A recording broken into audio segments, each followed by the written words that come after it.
Friend, Shabbat Shalom. It is a pleasure to be here with you this evening. And as I say every week, it is an honor to be able to speak to you and our congregation and to people wherever you are watching. You know, I have a very vivid memory of my grandmother's kitchen growing up. I have a lot of memories. But one of the clear memories I have is that on one of her cabinets, she had stapled to the wall a Jewish calendar. It must have been from the Synagogue Sisterhood, maybe from Hadassah, whatever.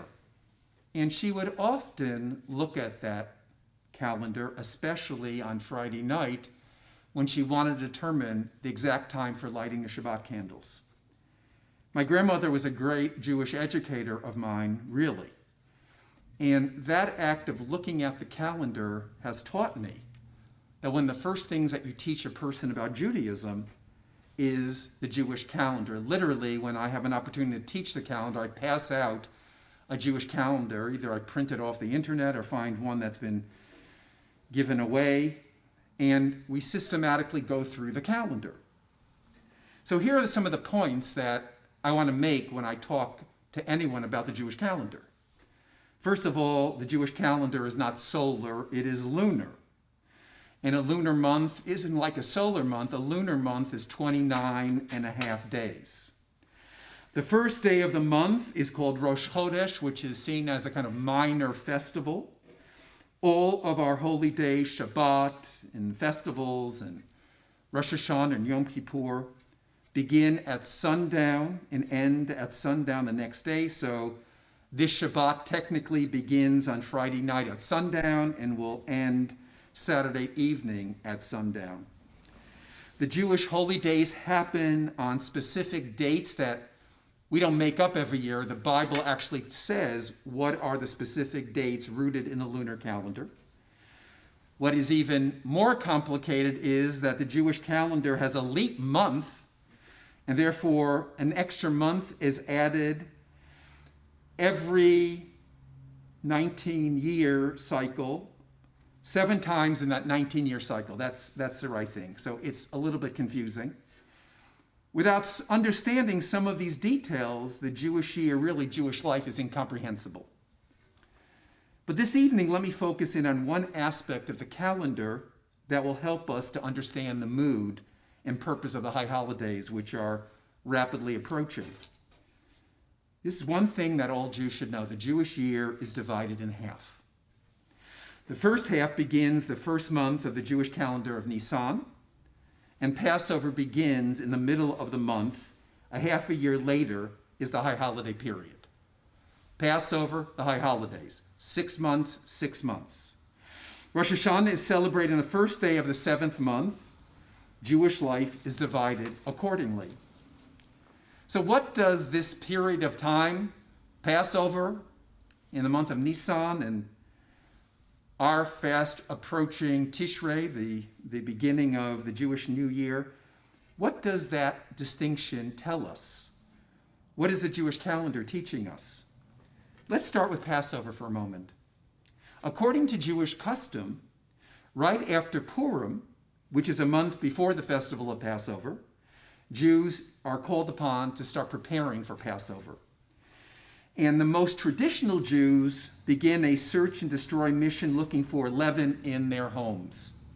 They get rid of any amount of flour, anything which is fermented, any piece of cookie, bread, cereal, you name it, it's to be purged from the home. On Passover, leaven is seen as spiritually radioactive. Everything connected with it is to be taken out. Even utensils and plates and pots that have been in contact with something that's leaven, what we call chametz, should be removed. And the night before the Seder, there is this beautiful tradition called bidikat chametz, when you take a feather and a candle and you pre-place bits of bread around your home and you go search them out because you know where they are, and you take the bread and you put it in a bag and you burn it, saying that we've done the best that we can. From now on, there's nothing bread-like in our lives. So what does that do for us on this night? Everything. We are in the middle of the month prior to Rosh Hashanah. It is called Elul, and we are called upon to also do searching. But it's not the obsessive searching, such as cleaning and purging, and there's no candle or feather involved. Instead, I'd like to suggest that this period of time is even more important. It's a time of introspective searching. Elul is meant to be a period of soul searching. We search within our souls, we examine our lives, we find the cobwebs in our hearts that get in the way, and which prevent us from a good and sweet new year, because we have not done the essential work on ourselves.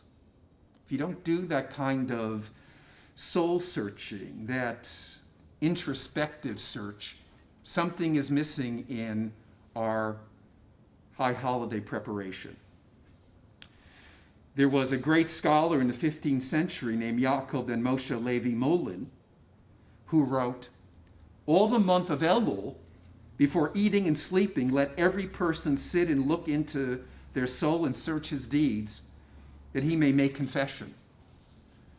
What is being implied is that without this search, we enter the 10 days of repentance overburdened, unprepared. It's like running a marathon but never doing the training that you'd need to make the marathon. The principle in Judaism is called Cheshbon HaNefesh, literally an accounting of the soul. And according to our tradition, this accounting of the soul is central to the development of a whole human personality. There was a great scholar in the 19th century named Menachem Mendel Satanov who wrote the following. He said, "The results of doing a proper Cheshbon HaNefesh, a proper internal inspection, are developing a fresh view of life, experience the excitement of making true conscious value judgments, and reinforcing the long-term goal of the self-perfection. Cheshbon HaNefesh makes subtle emotional demands upon a person. It requires an honest evaluation of self and situation, and a desire for spiritual development. Ignoring these demands can cause a real internal conflict to arise. Cheshbon HaNefesh, a spiritual accounting, can reveal attempts to cheat in life or chase after prohibited desires. The spiritual person faced with this revelation will confront these sensitive areas and work to improve and effect a real change of character." It's like months of psychotherapy and focused in on one specific period of time. I believe if each of us should contemplate this kind of reflection, our entire high holiday experience would be magnified and increased. Let me give you an example of exactly what that possibly could mean. There's a beautiful story told about the brother of Reb Elimelech and Reb Susia, the early sages of the Hasidic movement. They were curious about their third brother, who was a tavern keeper. And several of Reb Elimelech's disciples were curious. What kind of man was this brother? They journeyed to his village in order to find out. And watching him during the day, they saw him running his tavern. But noticed something else. From time to time, he took out his little notebook and wrote a few words in it. And at night, the tavern closed and they asked to stay for the night. And what happened? They heard crying in his room. And eventually they went into his room and they discovered that this rabbi was writing in his notebook and crying. And he explained to them what he was doing, that this was a sad period of time and he had to be introspective. And then they asked him, "How do you know that this Cheshbon HaNefesh, this internal accounting, has taken place, has been done correctly?" He said, "When my tears wash away what is written in the notebook." This is the power of this time of the year. Our ability to focus in on who we are, to discover what is stopping us and find a way to go forward. And what does it mean? It's not complicated. It means that during these days, we could find a little bit of time to reflect on who we are. What have we done? What haven't we done? What are the things that we could improve on? Do an examination of all the things that happen in your life. It's not complicated. It doesn't necessarily have to be something that is horrible or something that is beyond our repair. It's just an honest snapshot of what's going inside of us.